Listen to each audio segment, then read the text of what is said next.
दर्शक बंधु जमी आप पूर्व भिडियो देखिले मुझे देखिले संबलपुरी जो ट्रेडिशनल वस्त्र अच्छे आम ओडिशार संबलपुर रिनोड जहाँकि देश विदेश में फेमस तार मुझे देखिली आई सब अच्छे देखो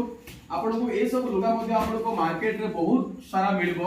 आपको देखा बहुत एका टाइप लगे किंतु एक्चुअली धरला पर ना आपनकर जो क्वालिटीटा है जानि परिबा एक्चुअली मशीन रे करबा आ हाथ रे पूरा गोटे गोटे कि बुढ़िया भितर फरक कौन अच्छी बहुत स्मूथ अच्छी पूरा ट्रेडिशनल आपनकर अच्छे लुक देखो मुझे पूरा देखा चाहिए ये सब ट्रेडिशनल अच्छे प्राइसिंग बेसी ना 3000 3500 2500 स्टार्ट करके 8000 10000 12000 डिपेंड करुच्ची आपनकर केते ग्राफिक्स अच्छी मुझे देखिली कारण आधे देखो नॉर्मल जब छोट प्रिंट अच्छी ना नॉर्मल प्रिंट प्रिंट करदे शाढ़ी रेडी है किंतु ये जिते प्रिंट हम ये कामटा से कष्ट हो जाए तो ये मतलब देखा जिते कम हो माने जिते डिजाइन शाढ़ी ने आपको से कॉस्टली आसो कारण से शाढ़ीटा बनवाई से अधिक समय लगी था मतलब लगे यहाँ मतलब रिजन नहीं कारण नहीं अधिक शाढ़ी दाम कम कम शाढ़ी जो अधिक कम होता अधिक समय लगे से शाढ़ी दाम टे अधिक होता है सब जिन पूरा सूतार बुणा हाथ कम देखिपे बहुत गुटे भेराइट अच्छी आप माँ मान को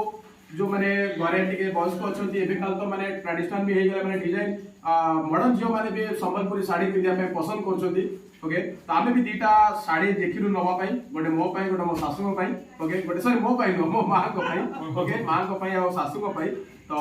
जाऊ ने खुशी कारण बहुत थर कहले संबलपुर जाऊ संबलपुरी शाढ़ी आनुआई तो मुझे आज खुशी लगे मुझे भी देखी नी संबलपुरी शाढ़ी को डायरेक्ट हाथ बुणा देखा बहुत ही बढ़िया लगे आप देखुए आसतु केवे घंटेश्वरी जाऊँच करडला गाँ आपको मात्र 2 किलोमीटर रोड साइड पड़ो आप देखो बाछंतु सतरे माने दुकान नुह बेसी भेराइटी मिलबनी जी भी भेराइटी मिले मत लगुच आपको निश्चय पसंद आसो आप आसले किणु केमती संबलपुरी शाढ़ी प्रति आपको दुर्बलता अच्छे निश्चय कमेंट जनइबे देखा मुझे शाढ़ी देखी चली बाय बाय।